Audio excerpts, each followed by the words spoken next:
Good morning. Hey, Logan. Hey, Allison.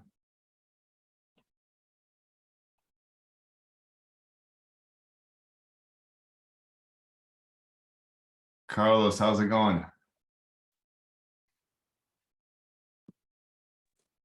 It's moving, slowly but moving. You tried texting me a couple Sundays ago, right? Yeah. End up talking to Andrea. Okay, good. Yeah, I called you right back when you texted. I called immediately because I was driving and it went to your voicemail, and I was like, well, maybe he got a hold of somebody else. Okay, yeah. I You end got up you got to take care talking of. to Andrea and Karen actually. Nice, nice. Any work with those investors? Well, not with the ones I was dealing with before, but I do have I did go on the contract with another guy that I was working with. Nice. So You we're got in somebody that under process. contract? Yeah, it's on the contract. Nice, nice. Are you on the buy side? Yeah. Nice, nice. When's it close? 16th of 15th, hold on, 16th of May. Okay. So you're kind of early in the process. Yeah, they wanted they wanted a little extra time because it was the sellers want to stay a little longer and move, so we kind of pushed the closing date out a little further than normal. But yeah, we got a lot of stuff done already though, as far as appraisals and that type of thing. Nice. Well, congrats, man. If you need any help through that process, obviously, feel free to reach out. We got Logan and Allison on here this morning as well. Here's Tanya.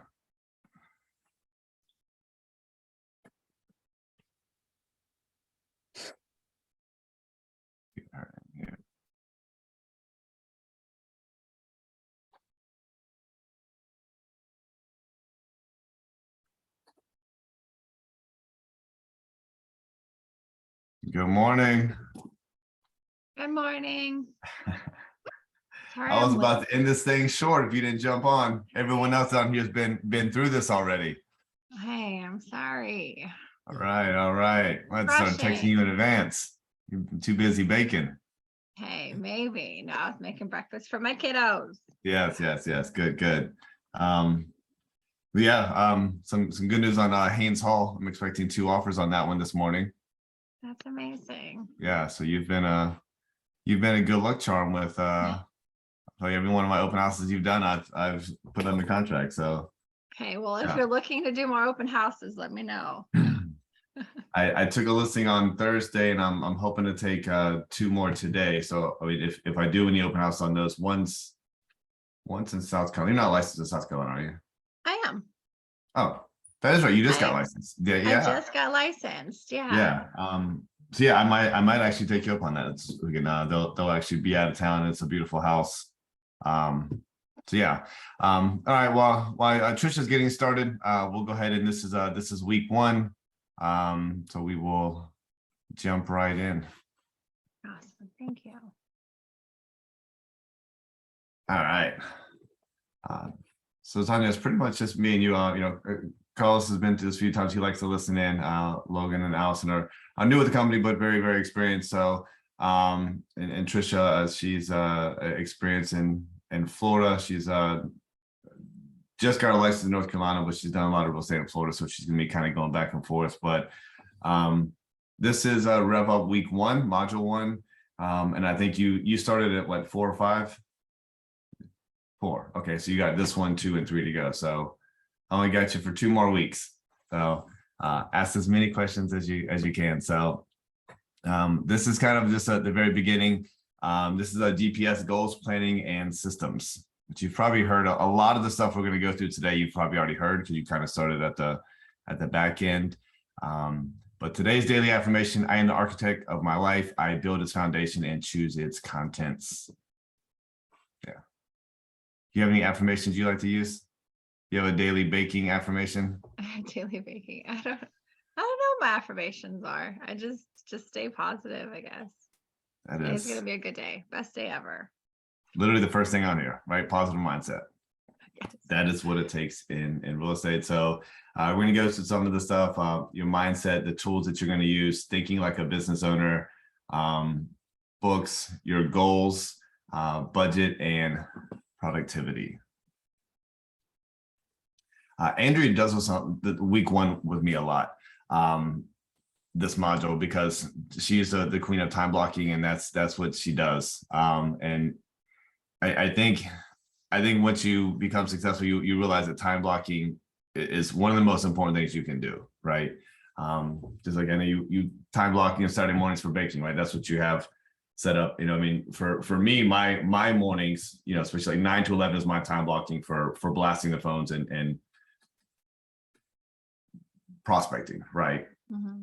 And I do that every single day. So like the second I get off here, that's what I do, and that helps me stay on track to hit my goals every week. And we'll get to our goals here shortly. We're going to talk about accountability, which you definitely need to have, follow-ups, and the different tools that we use. There she is. Hopefully you're able to hear us a little bit better today. Yeah, sorry I'm late. It only took me 24 minutes to get my computer on Zoom. One that works on Zoom. So at least we can hear you this week. Yeah, I had to make sure I got on the right computer. By week 12, you were going to be a pro at Zoom. Well, I know Zoom. It's just that I forget which computer to use at times. Gotcha. Let me do my background. Developing your business mindset, creating a work ethic, perseverance, and a positive make it happen mindset. And like Tanya mentioned a minute ago, like your attitude is everything in real estate, and your work ethic is just one of those things. You know, some people get into real estate and leave their other careers and they want to work less. I think if that's what you're looking to do, you're probably not in the right space, right? You know, real estate's one of those things where it's a lot of times 7 days a week. I had nine meetings on Saturday. Saturday was a very long day. At one point I was on a roof and in a crawl space. Not two things I wanted to do, but I had to do that to save a deal. I had a buyer wanting to back out, and that's, you know, not what I wanted to be doing on a Saturday. And yesterday I showed 2 houses, kind of impromptu, you know, showings, but that's what it takes. And it's, you know, it's just one of those things. Like, I could have a bad attitude and I don't want to go do this, but that one of the showings yesterday is going to lead to an offer, which is also going to lead to me listing their house, right? So it's, you know, it's just one of those things. Like, I could have not done it, but you have to love what you do, and you have to make things happen. And you have to have family and friends that are very supportive. Thankfully, my wife is very supportive of me leaving in the middle of a Sunday and doing that. Yeah, so being consistent, sticking to your schedule, and making everything that you do a habit. Your work ethic is literally your paycheck, honestly. Mm-hmm. Being patient, committed, and accountable. Great salespeople figure it out. I honestly, a lot of times I figure when I talk about real estate, it's more I'm a problem solver than anything, right? Because once you know, Carlos mentioned he just got in escrow. You know, you guys are, once you get more experience, I mean, getting new clients is going to be easy, right? Buyers and sellers, that part's just going to come natural, and you're just going to constantly be getting new clients. The hardest part of real estate is getting them to the finish line and all the problems that come up in escrow, right? So not freaking out and staying calm and getting your clients to the finish line is very, very important, right?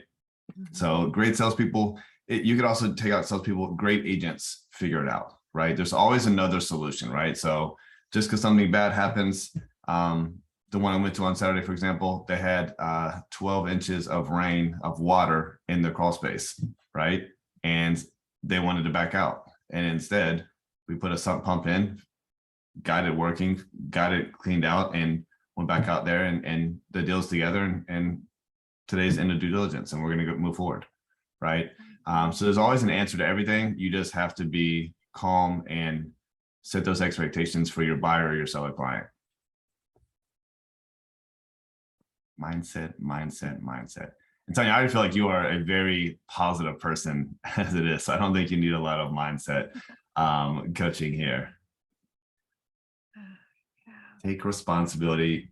You are 100% responsible. But I don't meet my goals, I don't blame other people. I don't blame, last week I had a blowout of my car. I was off the road for 3 days.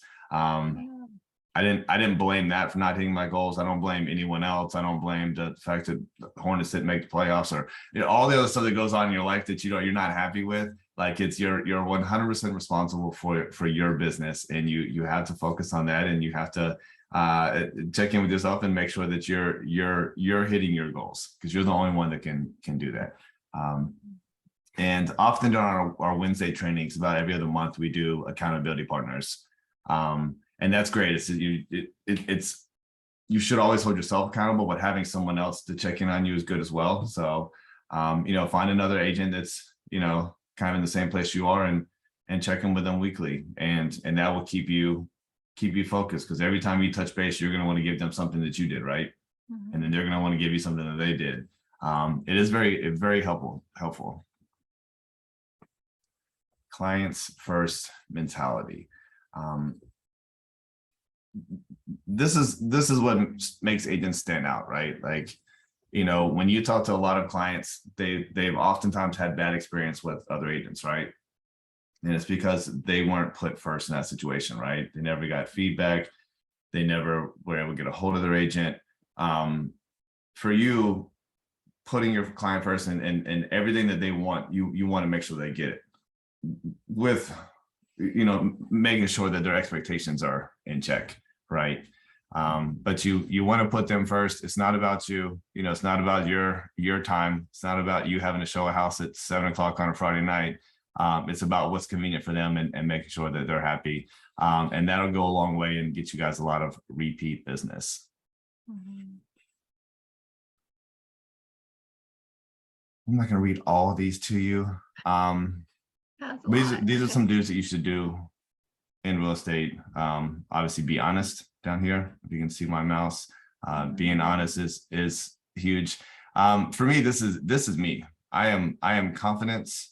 And this third one, rapport. I say the word rapport a million times when I work with new agents, right? They want to know that you're confident, and even though that you guys are brand new agents, you guys can be confident that you are with the best firm there is. Realty One Group is phenomenal. So you have that backing you up. But even though you haven't done the transactions, we do transactions every single day, right? So you have the support to do that, and you have the confidence that as an individual that you're the right agent for them, right? That you're going to work hard for them. And building rapport, guys, this will overcome so much stuff as a new agent, right? Going out there, getting them to like you liking them, and that will literally get you past so many questions and so many problems that you have, right? If you're just going out there and asking for the listing right away, or if you're going out there and just showing them a house and not building a rapport with them, these people are not going to want to work with you, right? They want to work with people that they like, right? So the more time you guys spend on building rapport with your potential clients, the better you guys are going to be. Communication, honesty, positivity, confidence, and rapport. Humor, believe it or not, I'm actually a pretty funny guy. All those things help. Tanya's laughing. She's saying, no, you're not. That's funny.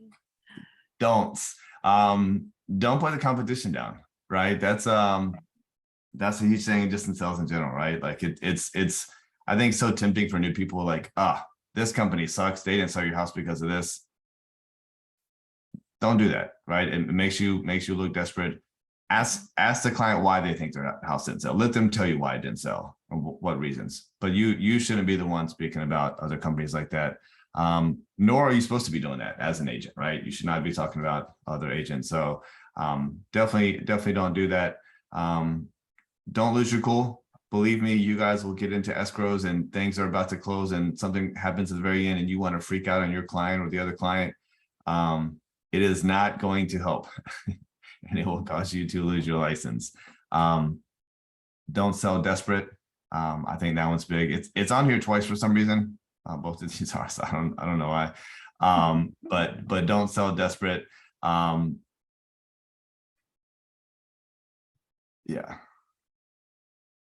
Yep. Yeah. Any questions about these? Anything else you would add to this?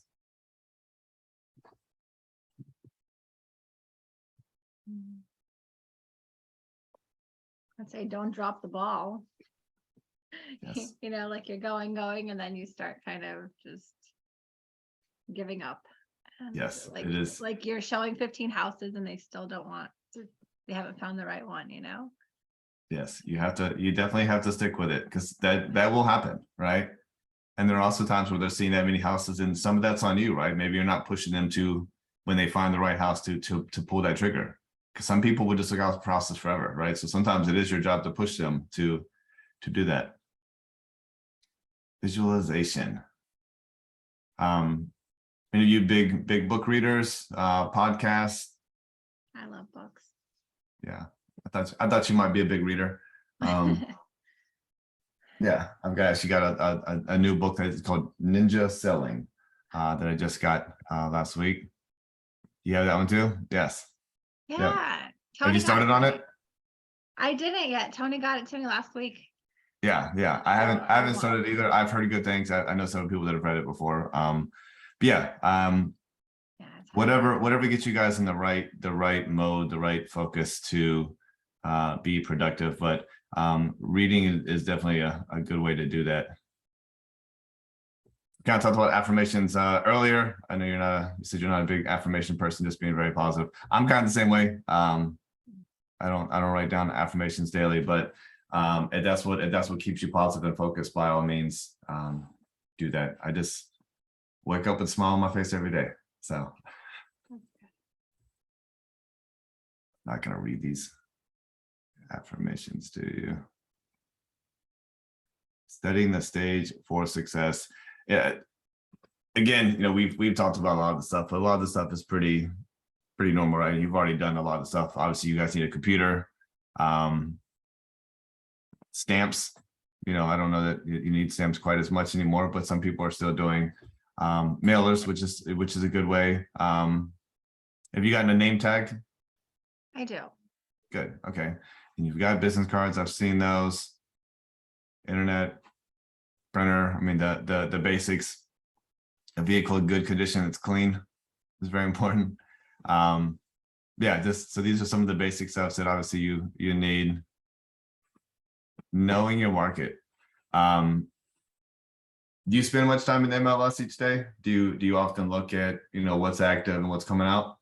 I do. I have some clients that I haven't shown any houses to, but they're like telling me what they want to see, and so I'm just on the lookout for them. So I am in the MLS. Nice. And then some of my clients, they are looking for rentals, so I'm sending them rental listings as well. Good for you. Look at you doing some real estate stuff. In a couple of years, and so then they'll be reaching out. And Yes. Yeah.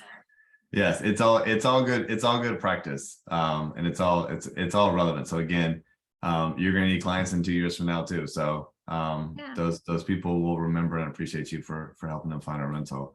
And it's a highly knit community. It's the Russian speaking community, and so they know somebody. So it's like making a good impression on them. They'll pass on a good word, and then they have cousins and whatever. So yeah.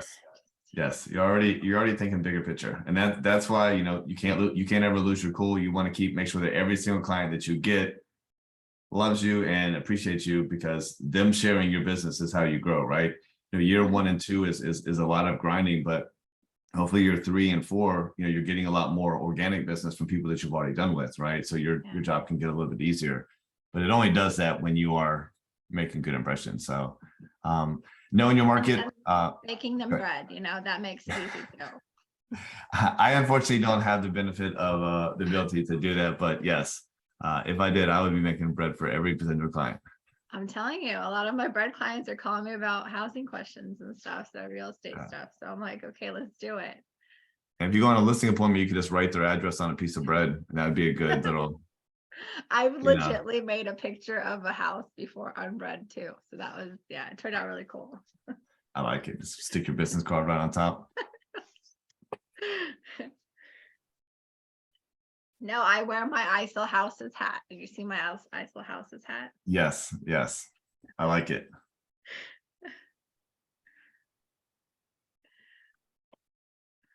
This is a good activity to do, getting into real estate. I'm sure, all you guys are licensed now, but find out what your strengths are and what makes you good at what you've done in the past.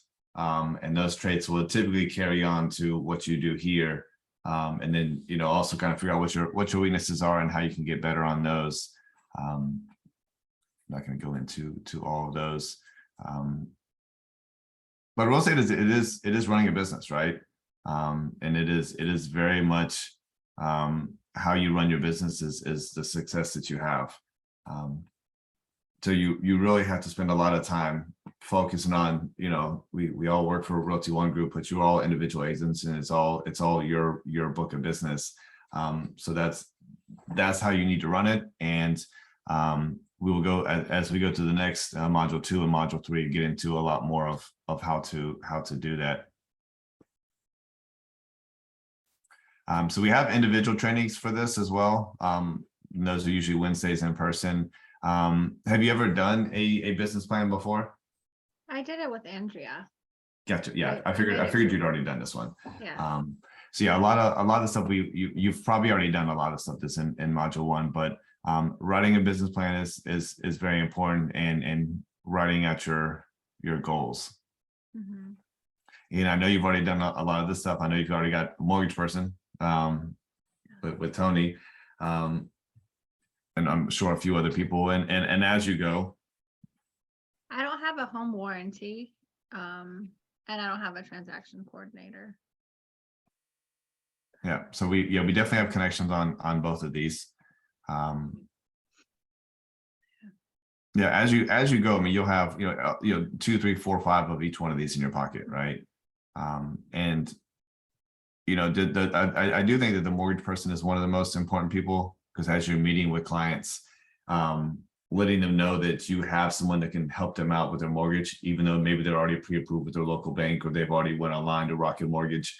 You being that expert and say, hey, I have people, makes you like more of the expert, and they'll be more willing to work with you. So always make sure that you're constantly meeting with these people. These people should be your friends. Like I said, he gave you that book, just keep those relationships, because those people help you make money, and then they help your transactions get to the closing line.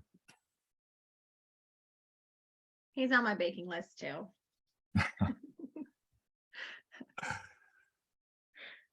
Setting goals. You probably already did goals too, right? You Yeah, done goals I with have Andrea as those. well? Gotcha. What did you set for your goal? I mean, it's your first year in real estate. Was it Okay, was it I said it at 10 transactions. I got none yet, but I'm getting there. Okay, I still Yeah. have a few months. Yeah. So yes, I mean, some people said how many transactions I want to do. Some people they want to do volume. Some people just say, hey, I want to work with at least one buyer, one seller. So there's a lot of different goals. Some people just want to be busy. They just want to make sure that they're doing real estate activities and they're learning, right? So it doesn't have to be a specific number of transactions. Yeah, 10 transactions is a lofty goal, but it is obtainable. And I think once you get that first 1 or 2 and you get your rhythm, it's very doable, right? Yeah. So I started posting on like the Russian Facebook pages. I got Mhm. access to them. And there's just a lot of people that are coming in during the summertime. And so I already like reached out and like building a relationship to show houses, but a lot of them are like moving out here. Some are looking to rent initially, but maybe they'll switch over to buying too. Yeah. So we'll see. Yeah, I mean, that's a great niche market that you have that you can, jump into right away. So that's awesome. But I had to polish off my Russian, just saying. It was hard. Google Translate, here we come. Like, You can that's not translate what I everything. meant. So I'm guessing if you've already done your goals, you've probably done your expenses and those kind of things. And I have these worksheets. I'll send you as well if Andrea hasn't already given them to you. Yeah, send them over. Yeah.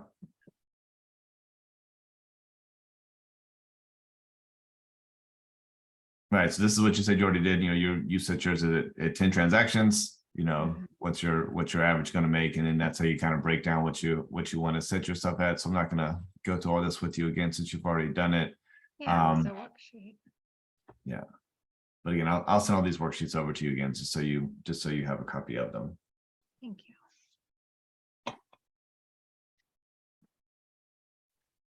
power of a plan, the destination, the map. Tracking, I think, is very important. I have a notepad with me here, sitting right beside me every day, and how many phone calls I make, how many appointments that I have. You know, my goal every week is a minimum at least two new client appointments every week, right? Which is a lot, but if you're meeting 2 potential clients every single week, right, you're going to be getting several new clients every month, right?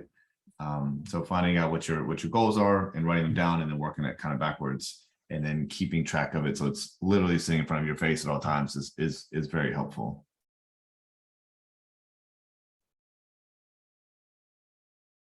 Current productivity, and for a lot of new agents, you know, maybe real estate isn't full time yet, right? I mean, you've got other things going on as well, but take what time you do have, and you know, maybe it's 3 hours a day or 5 hours a day or an hour every other day or whatever it may be, and then make sure that when you're doing it, that work is very efficient and is organized and very productive.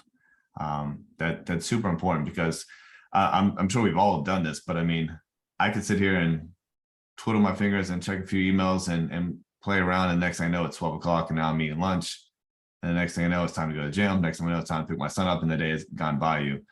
So it's very important that you guys find ways to be very, very efficient and organized. And your results will be much, much better. And what are your activities that lead to income? And what are activities that you can either delegate to others or do at non-productivity times, right? So again, I find for myself that 9 to 11 window is when I can reach out to a lot of clients, and that's when I get the best response back, right?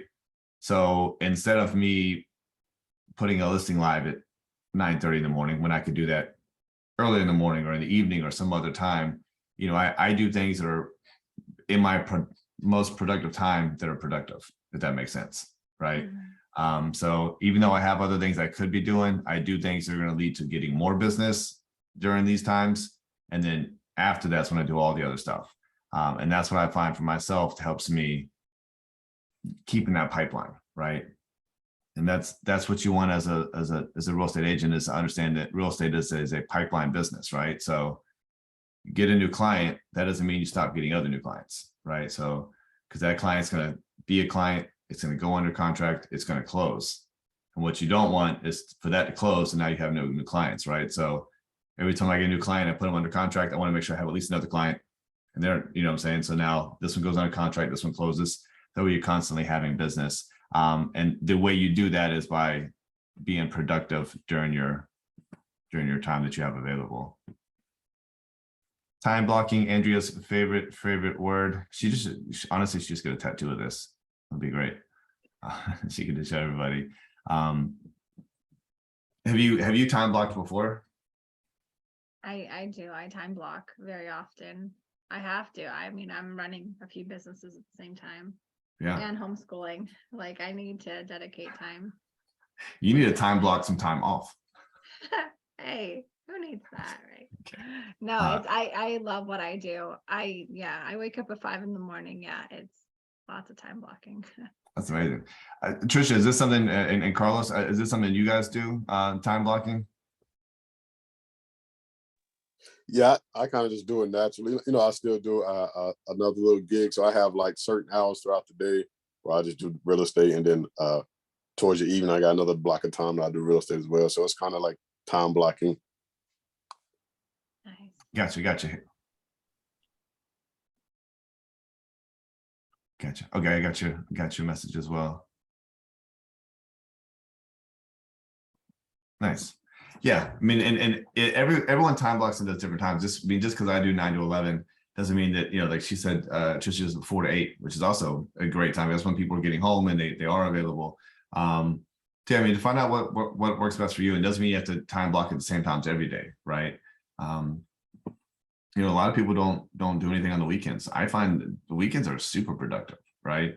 I try not to bug people too much on Saturdays, but you know, maybe I do 10 to 12 on Saturdays, but I get a ton of feedback. So you know, find different times that are going to work for you, and then make a schedule, and then see what results you have best over time, and then stick to your schedule. So like Carlos just mentioned, he has, you know, other things going on, so he time blocks, around time blocks everything, right? Tanya has several businesses, so you're time blocking each and everything. As long as you have it mapped out and you're following your schedule, whether it's 2 hours a day or 8 hours a day, you're at least on the right path to being successful. And we've kind of already mentioned this, and you might have already been to the accountability partner training, Tanya, but Trisha, this will be good for you as well when you get back in town. It's find an accountability partner here in North Carolina, since you're not familiar with the area as much, and this would be good for them showing you around and kind of keeping you accountable for those kind of things. And you've probably done this in Florida as well, but it's super helpful. So is accountability partner different than your mentor or your BIC, or is it somebody else? Yes, I mean the accountability. I mean the mentor is really to make sure that you're going to rev up and to answer questions that you have and make sure that you go to showings, you've done some open houses, but not necessarily to make sure, hey, did you make 20 calls this week? That's more on your own. And that's what an accountability partner is to kind of like they're in the trenches with you, right? And you're just kind of making sure that each other's doing the daily or weekly tasks to be productive and to get new clients. Is how I look at it. Right. A quick question. Yeah. I don't have an accountability partner. I don't have a coach. I don't have a mentor. So every time I call and ask someone a question, they always ask me, well, who is your mentor? Who is your coach? Like, yeah. So like, I don't know have any of those. So I'm just really, I know we had that's why that I'm one of all over those the place last when I call meetings. people or text. Yeah. See if I have a question. So is Yeah. that something that's automatically assigned to me, or how does that work? Yeah, and I talked to Amanda about that, because one of the last meetings you came to, I think it was at a brewery in Pineville. I think you mentioned you didn't have a specific mentor, and I know Vince said he was going to reach out to you.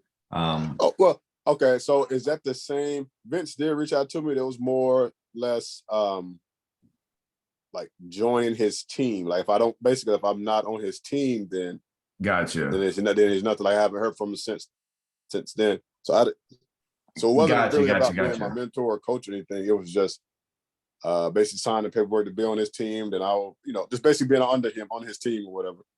Right. I mean, I don't know if that's something we can talk off camera about that, if you're looking to be on a team or not on a team.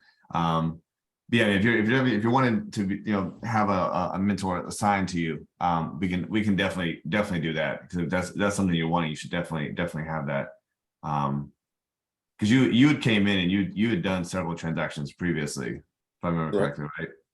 Right. Yeah. Yeah, let me get with Amanda today and we'll get that figured out. But I definitely want to make sure that you have someone that you feel comfortable reaching out to. Okay, yeah, that's cool. Appreciate it. Of course. Prospecting, and again, we've gone through this one several times in all the other rev ups, but this is just we're just very surface level.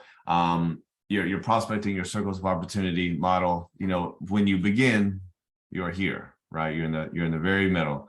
Friends and family is a lot of that sphere of where a lot of people get their first deals is their cousin Stacy, or one of your friends you went to high school with, right? Because those people already like and trust you. It's great for you because it's a little bit less pressure because you know them, they know that you're new and you're working through some things.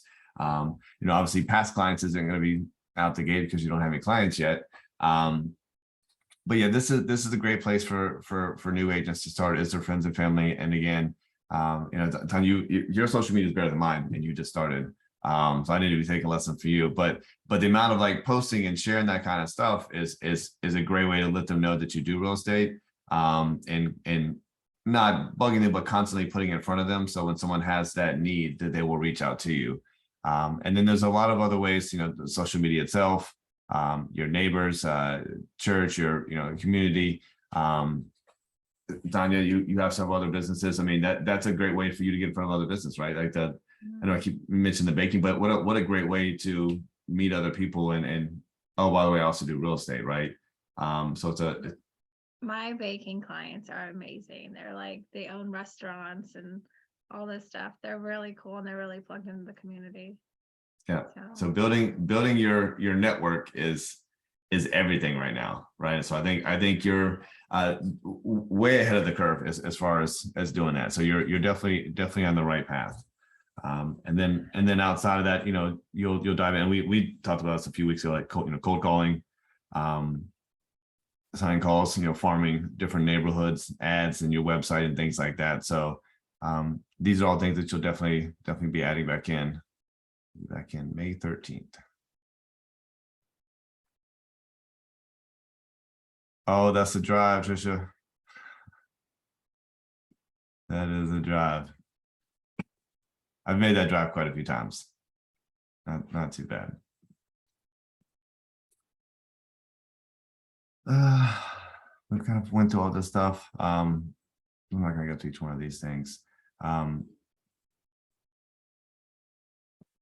again, the one habit that we have is making at least three calls, adding 3 new people to our CRM, and then making at least 6 notes every day. Have you? I know I ask this every week, but have you started Tanya, using your CRM a little bit more? I have to tweak it because I put my own information on there too, and I feel like it's spamming me, like my personal email. It's spamming me with things where I really don't want it to do that to my clients, like the ones that said they're gonna be looking at houses in June. I don't want it like, hey, let's go look at houses this week kind of emails, like where I know they're coming in June. Do you have it set up on a drip campaign? I don't know. I have to go back in there and figure out. Like I didn't. So think you're I getting did. emails from your CRM like constantly about stuff? Yeah, but it's not. I didn't set it up on a drip campaign. It's something else. I don't know where I hit something wrong. Where it's. I mean, it's not my clients aren't getting it. It's just me. But I'm like, that would be very annoying, and it's coming from my name. So you definitely, we can definitely look into that. Something maybe you can do a one-on-one with Amanda and just make sure that you haven't put yourself or set it up where every new client has gets put in a drip campaign.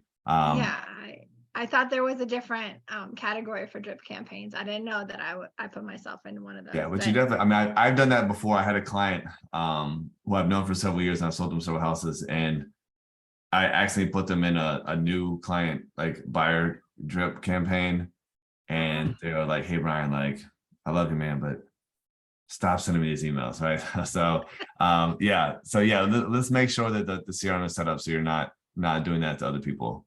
So I put them in my MLS, but I did not put them in my CRM.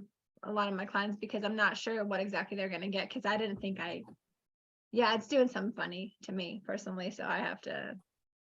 I would either get with Diana or Amanda and do a one-on-one just to make sure, because you do want to be adding those people. I mean, you should be adding several people every single week in your CRM. I mean, but I don't want to spam them either. That's my reputation, and it's like right. I'm saying we just got to make sure that it's not set up like that. We just got to make sure it's set up right. But you should be. I mean, I live, breathe, and eat my CRM all day, every day. Right. I mean, that's my lifeline. If I didn't have my CRM, I would freak out.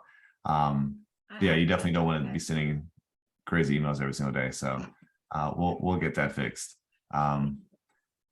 So today was a quick one. This is just in module 1. Again, you've already been through 95% of this in the other modules and then in our live trainings. But any questions for me or related to this or not related to this? Open houses, if you'd like to send some my way, I'll be happy to do them. North and South Carolina now, officially. I'll let you know about the one in Rock Hill. That'd be awesome. That would be a nice one. I think we're going to go live at 389. It's like a 2021 house. They just put a new pool in. So it's a cool house. So it should show well. I've got a question. Yes, sir. Hey man, can you mute your sorry. We're sitting here in the same room and it's bouncing back and forth. But when you're talking about I think it was the previous screen to this where it was like 3 calls, 6 ads, or 3 calls, 6 notes, 3 ads. Is that per day, per week, what's the recommendation for that? I mean, I try to do it every day. right? But a lot of, if you're a new agent, maybe again, this isn't full time. I mean, maybe your goal is to do this once a week, but I mean, I would love everyone to do it daily. That would be great. But I think for most people, it's whenever they can get it in. But that's my goal, at least every day, if not Okay. more than that. Good. Yeah. And I was just wondering too, because you had a thing about time blocking when we were, about 15 minutes ago when we first started chatting. And then one thing that Allison and I always try to do is we'll block off like we call it just like database time, like 2 hours. I mean, we're not that good at it. So it's like once a month, but it might be something that, we want to do as a firm, is to offer it to, hey, everybody, we're all going to meet at this office, one day between like 10 and 12. Because I've noticed that when I don't block time on a daily basis at all, but to focus on my database and adding people to it and subtracting and, tweaking it and, adding notes around customers and birthdays and whatever. If I don't sit down and just only do that I can't get that done on just a normal day-to-day routine. But okay, all right, 3 calls, Yeah, 6 notes. I do think that would be a great Wednesday live training is just deep dive into the CRM and adding that stuff in and people being comfortable. Because I think that's something that some people miss. Yeah, I think that'd be a great use training. that time to just like think about where you can find people to add to your database. Sometimes it's in weird places, like Right. Yes, for sure. We're also working on we just sent our first newsletter up. Tanya's brought up something about her CRM. If you don't have people added to any campaigns, they won't get any emails from being in there. So don't worry about them just sitting in there for right now. But Allison and I just sent our first newsletter. So we're working on coming up with like a monthly templated newsletter that everybody could use out of the CRM. But that might be something, Tanya, where you can just add just your listings or just company listings, and then they're just getting, real professional real estate, monthly stuff from you, not just like drip campaigns about buying a house if the people aren't, looking right now. So that was all. Thank you so much. That's awesome. Thank you. Yeah, that'd be good. Well, guys, that's all I have. Logan, Allison, you guys want to stay on for a quick minute? Let me unmute. Yeah. We can see him. Yeah, Trisha, Carlos, and Tanya, if you guys want to go ahead and log off, I'll see you guys next Monday. Have a good week, and Tanya, I'll let you know about that open house. I appreciate it. Same to you. Thanks, bye.